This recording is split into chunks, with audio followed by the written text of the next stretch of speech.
It is the Artismal Pickles, everyone. It is the Artismal Pickles, everyone. It is the Artismal Pickles, everyone. Sit down so you can stand up. Buckle your seatbelts. It is the Artismal Pickles, everyone. Episode 3. G'day everyone, this is host McKay speaking. Today is a very special day, partly because this is a solo episode, but mainly because I'm here to discuss an upcoming game, codenamed Project Deity.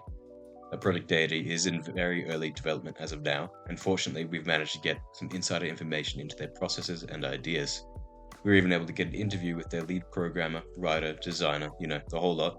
The quote coming directly from him, stating, "For this multimedia project, I have aimed to create a game where the player assumes the role of a deity in the aftermath of a cataclysmic event. You have two jobs as the deity. First is to help the last remnants of humanity rebuild their lost civilizations, and second is to help defend your civilizations and attack others for their loot and pile variants." Now to me, that sounds like quite a good premise to the game. Additionally, through speculation, we've somewhat figured out how the game is going to be released. It's going to be initially for PC, later for console, and possibly for mobile depending on how well the project develops. Throughout the interview, I asked what ideas they had about the project, what their thought processes were, what kind of designs they were thinking, and we were provided with a few different resources for that. First up, we received this design for the UI, with the lead designer commenting, "I had struggled with designing good UI in the past due to time constraints and overall skill, so this time I decided it would be a good idea to do it immediately, right off the bat." Now from the look at this UI, it seems sleek enough not to distract from the actual game, whilst looking quite good in my opinion. Really, time will tell whether or not this stays in the final release. We also received this Venn diagram that displays the pros of high and low poly modeling, with the designer stating, "See, I believe both look good. The pros of low poly modeling in this case just far outweigh the pros of high poly. Low poly just simply allows me to more efficiently use time and resources within the project, and I believe more features and higher polish will provide a better experience than just simply better graphics. I believe their reasons are justified in choosing low poly. I mean, given the time constraints, it would be impossible to achieve their goals whilst creating high poly models." Finally, we were sent this mind map of their ideas. It shows all the different genres and styles they were thinking, even the possible sequel to the illustrious Invasion Nation. Personally, I believe a tower defense version of Invasion Nation would be a cool idea. Next up in the interview, we discussed what kind of research they've been conducting. So far, I've been mainly looking back through my C# and C++ documents, which has allowed me to understand object-oriented programming much better. But other than that, I've just looked at other 3D models for inspiration in my own.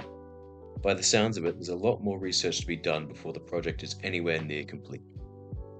Perhaps most excitingly, I had asked for some prototype footage of the project and received this video and a few photos of some models in return.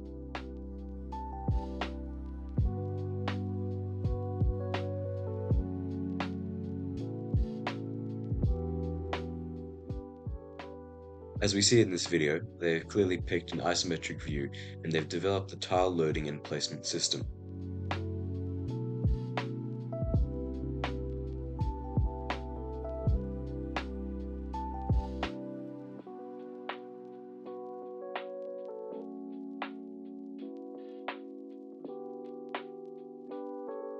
When undertaking a task of this magnitude, there are obviously going to be some challenges, especially with a lack of skill, resources, and time, so these are the biggest challenges we were provided with from the interview.